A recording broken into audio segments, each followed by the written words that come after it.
What carol is heard sung in the desert? O camel ye faithful.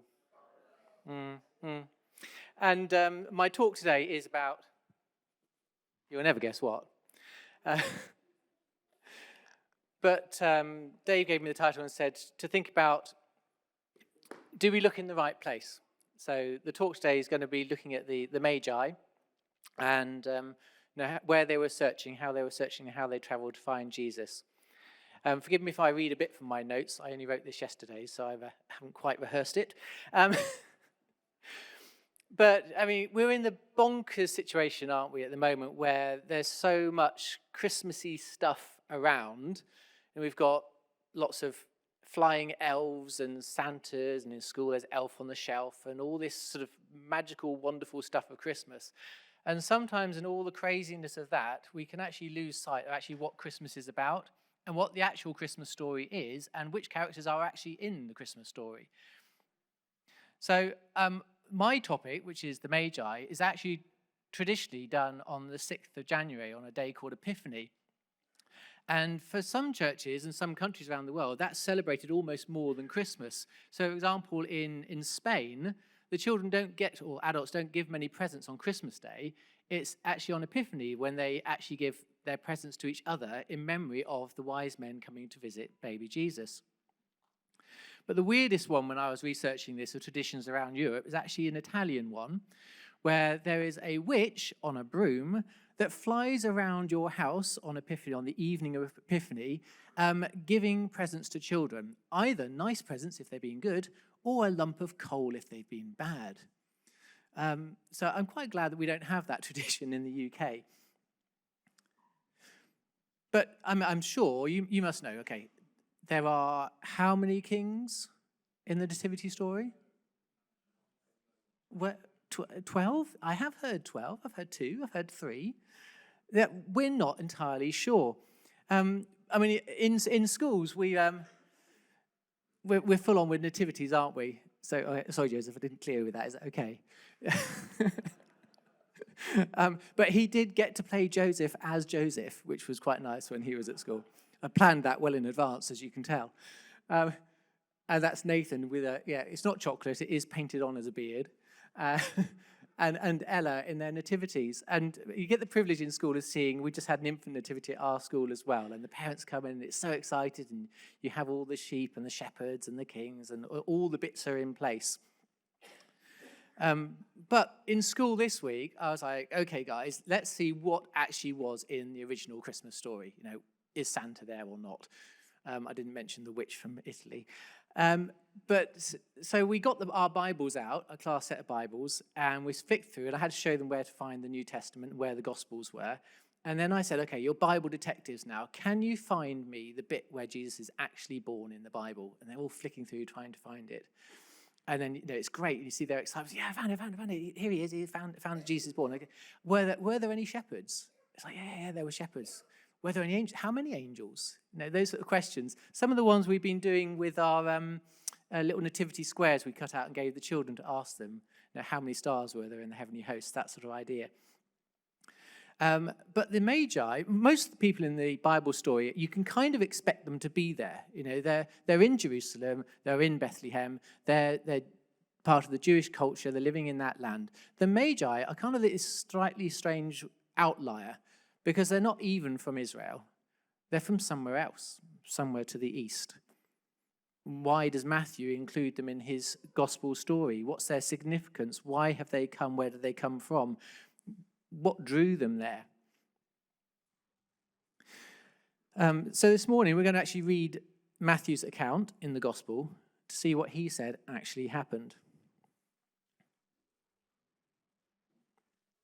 So after Jesus was born in Bethlehem in Judea, during the time of King Herod, Magi from the east came to Jerusalem and asked, "Where is the one who has been born King of the Jews? We saw his star when it rose and have come to worship him." When King Herod heard this, he was disturbed, and all of Jerusalem with him. When he could call together all of the people's chief priests and teachers of the law, he asked them where the Messiah was to be born. In Bethlehem, in Judea, they replied, for this is what the prophet has written. But you, Bethlehem, in the land of Judah, are by no means least amongst the rulers of Judah, for out of you will come a ruler who will be my shepherd to my people Israel. Then Herod called the Magi secretly and found out from them the exact time the star had appeared. He sent them to Bethlehem and said, go and search carefully for the child. As soon as you find him, report to me, so that I too may go and worship him. After they had heard the king, they went on their way, and the star that they had seen when it rose went ahead of them until it stopped over the place where the child was. When they saw the star, they were overjoyed. And on coming to the house, they saw the child with his mother Mary, and they bowed down and worshipped him. Then they opened their treasures and presented him with gifts of gold, frankincense, and myrrh.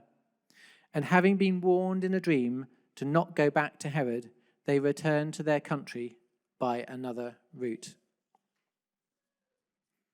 So you can see from that, it doesn't actually mention kings or there being three of them.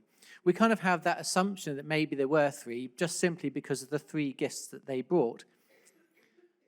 It says they were Magi, which we tend to think more of as being wise men who came from the east. They were quite possibly Persians who had followed the trade route from modern-day Iraq to Jerusalem. And they were most certainly likely to be people of great wealth and power because of the things that they had to bring with them to give. So the picture you got there is actually about 600 years before Jesus was born, when the Persian Empire was the biggest empire in the world. And proportionally, more people were part of the Persian Empire than have been in any other empire in our history, percentage-wise. So it spread right the way from modern-day Iraq, right across through to northern Africa, to Egypt. By Jesus' time, that had shrunk to a much smaller empire because the Romans had come in. But I picked this one, 600 years before, because there is a point where we hear about Magi in the Bible, in Daniel, about 600 years before Jesus was born. So let me roll back to that.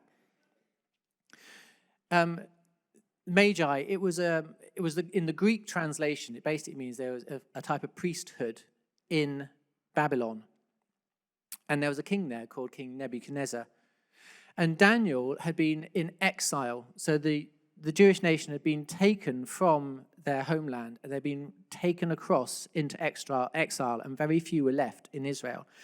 And Daniel, whilst he's there, finds favor, a bit like the story in Joseph, isn't it? He finds favor with King Nebuchadnezzar. And King Nebuchadnezzar, he calls him in and he interprets a dream that King Nebuchadnezzar's had.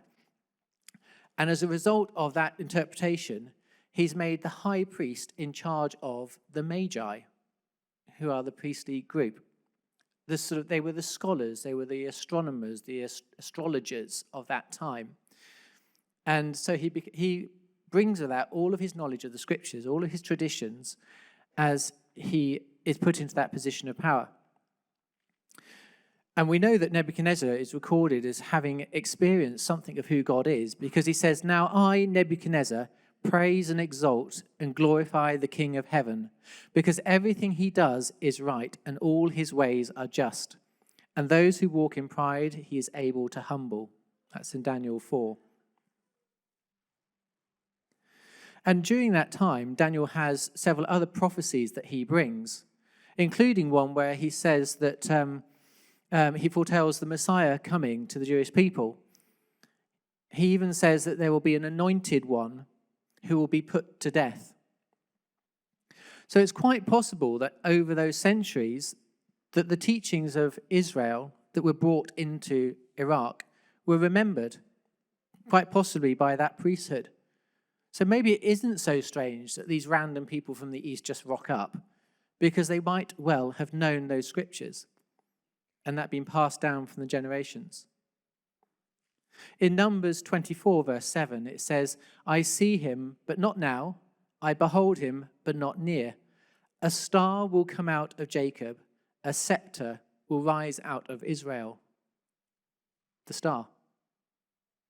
Quite possibly. So these priests, they were studying and trying to predict the future. They were trying to interpret dreams. But this new star that appears in the sky, because of what they know has been foretold, they're compelled to travel a 2,000-mile round trip. According to Google Maps, if you walked non-stop, you could just about do it in 15 days, one way. So it would have taken them a good chunk of time. And if this star appeared at Jesus' birth, it's quite likely it would have been some time after Jesus was born. We know that he was in a house, not in a stables, when they arrive. Maybe it was a year, maybe it was 2 years. We also know that Herod, when he finds out how long ago the star appeared that they followed, orders the killing of the infants in Bethlehem because he's worked out the time frame. So he doesn't just go for under 6 months or something. He goes for a slightly older age range. By and by. So there they are. They've travelled all the way. But before they go, they've got to prepare for Christmas, just like we're preparing for Christmas. They've got to prepare. No, I say they don't prepare for Christmas. They prepare to travel to go and see Jesus. And they have to get ready. They've spotted this light that they're seeking and they're searching. Then maybe they're not quite sure what that light is, but they know it's important. Now, we live in a time, don't we, where people are searching spiritually. People who don't know where the light is. They don't know about Jesus. And they know they're missing something. They know they want something. They're searching and they're looking, which gives us a great opportunity because we can actually talk about the actual light that Jesus brings into the world. So here they are. They're following Jesus. I'll go back to that bit about Jesus actually said himself being the light of the world. For when Jesus spoke again to the people, he said, I am the light of the world. Whoever follows me will never walk in darkness, but will be able to have the light of life. That's in John chapter 8, verse 12. So there is this good news that Jesus said himself that he's the light of the world that we can tell people about when they're searching for their purpose in life, for what life is about. When we meet people who are walking in darkness, or we know that there are hidden dangers, things that can't be seen. But if we live in the light, Jesus helps us see things clearly. If we make the effort to focus on him, to spend time with him, then we can encounter his presence. We can let him guide us in our daily lives and show us the way. We can follow his guidance just like the Magi followed that light of God from the east to Bethlehem. But more than that, I'm going to talk about how we can also be a light to the world.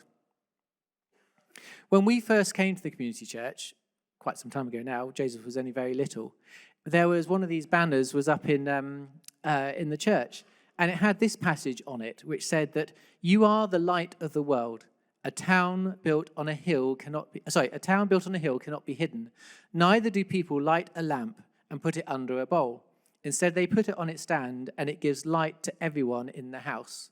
Matthew chapter 5. Now, to me, that was the kind of church I wanted to be part of, because there it was Albert's Place, it was on the top of the hill physically. But here was a statement that we want to be a light to this community. We want to shine out and share that light to others, not just hold it in a bowl ourselves, but to be that light that attracts others. But if I have a part to play in that, what can I bring myself? Just like the Magi had to think, what do we take as presents? No, I think they got it pretty wrong, really. I mean, of all the crazy things to take a newborn baby, gold, frankincense, and myrrh. I mean, surely, cuddly toys, some nappies, some baby grows, something like that would have made more sense. But then they were men, so,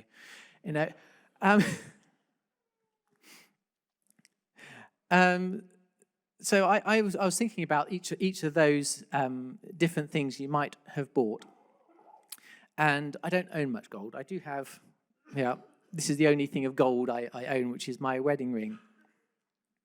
So to me, what's the significance of that? Well, when I got married to Kath and she gave me this ring, I can't put it back on here now,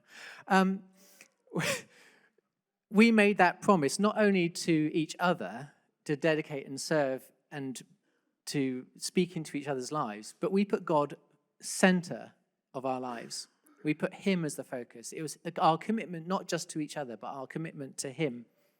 And so part of my gift to God is actually that. It's me bringing my commitment to him, to make myself available to him.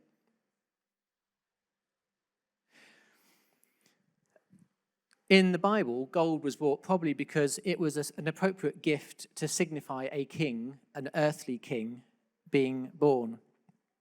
And we know that they actually come to Herod and they say, "Where is he that is born King of the Jews?" They recognize that Jesus was an earthly king.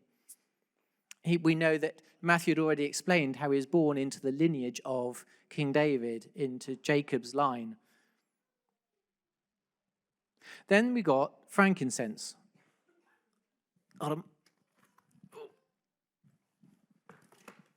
Don't worry, it's not that much stuff in here. And this is a nicely scented candle, not as lovely as the one that's up there, I'm afraid, candle. And it smells quite strongly. I bought that from home because frankincense it's a type of incense.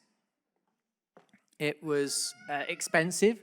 It was significant because it was burnt in the temple of God. It was burnt in the Holy of Holies. It was considered to be a fragrant offering to God. It was a sign of something that the priests did. So here we have Jesus not only being acknowledged as a king, but as a priestly king through this offering of frankincense. They had already identified these foreigners, these strangers from another land, had seen that there was going to be a priestly king, hence what they brought. Even if we go back to Exodus 30, in the tabernacle, in the most holy area, Moses has an altar of incense, and he overlays that in gold, and on that altar, he burns a special recipe that included frankincense as a pleasing aroma to God. But also, all the holy items that are used are anointed and consecrated with an oil that has myrrh as its base. And when he's completed all of that in the ancient tabernacle, God says that this is where I will meet you. And in Jesus, we've got this prophetic mirroring, haven't we, of God incarnate, God in Jesus, a place where we can meet him, this kingly, priestly person, anointed with oil. So myrrh, though, is probably, to me, the most powerful of those three things. I didn't have any myrrh. The closest I could get was some hand cream. White, sandalwood, and amber. It smells nice, though. And so myrrh it's a weird one because it's a resin that was generally used for embalming bodies, which is a really strange thing to give to a newborn baby. But it's also used in making that oil that's used to anoint kings. Even our own current king was anointed with oil that has myrrh in it. So we've got this thing where, and also, if you think about the crucifixion, we're going to be doing communion later, Jesus is offered wine which has myrrh in it, and he refuses to take it, but that is offered to him as well at his death. So we know that Jesus, who is born fully human, is also fully divine. He came to earth with a purpose. So here, even at his birth, his death is being referenced by the wise men. And when we celebrate at Christmas, we're celebrating literally the fact that God was born among us for this purpose, so that he could die, so that we could be forgiven of our sins, so we could come into relationship with God, and there could be this new covenant. Now, for Romans 8, it said, he who did not spare his own son, but gave him up for all of us, now will he not also, along with him, graciously give all things to us? Now, I have to be thankful that God has given me everything that I have. I put my trust in him, and I know that he blesses me in return. So when I'm thinking about what do I give back to God, a God who has everything, I can think about what's he already given me? What does he want me to do with that? So that tradition we have of giving things at Christmas to the ones that we love is partly because the Magi bought their gifts. But the greatest gift wasn't the gold, the frankincense, or the myrrh. The greatest gift of Christmas is Jesus coming to us as his son. But I did want to mention this. I bought a suitcase because anyone here been on a package holiday? Oh, yeah. Was it all wonderful? There's this lovely image, I think, of, actually, I want to bring my best to God, but I'm fully aware that I'm a package holiday deal. When I come all-inclusive, there is what I am good at, there is my gifts and my talents, and I can offer those to God, and I can try and do it. But unfortunately, with all of that comes my failures, my when I get it wrong, the mistakes I make. I'm a package deal. So actually, I know that when I come before the cross, when I come before God, when I come before him in prayer, I'm bringing all of me. I want to bring my best offerings, but I also want to bring all of me openly to him.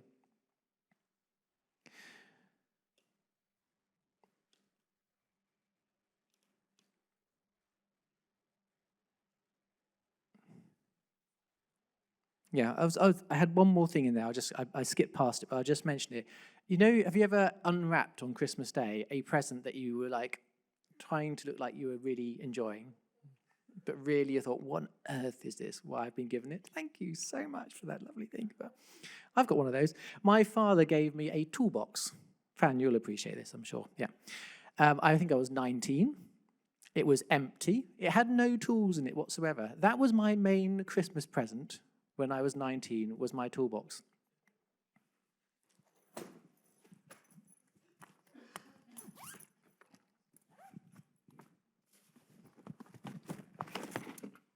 I still have it.